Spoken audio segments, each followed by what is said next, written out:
While defending the sovereignty and territorial integrity of their countries, the military is also confronted with new HIV infections.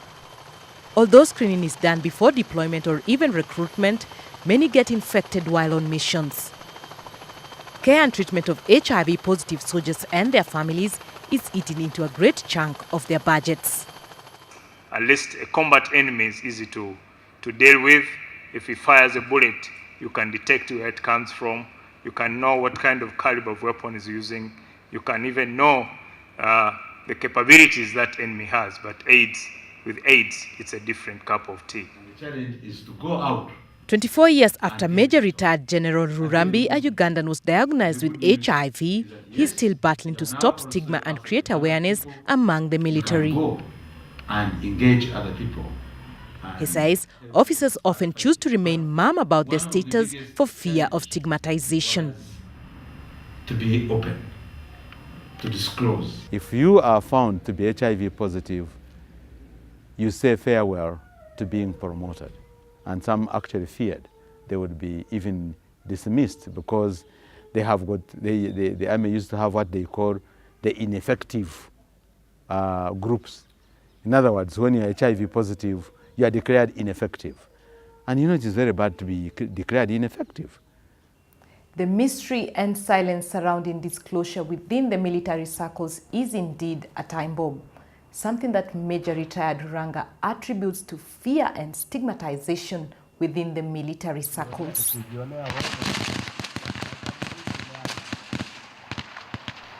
The Kenya Department of Defense, in responding to the epidemic, introduced a comprehensive approach including opening VCT centers within selected barracks. However, the number of new infections remains unacceptably high, just like in other states.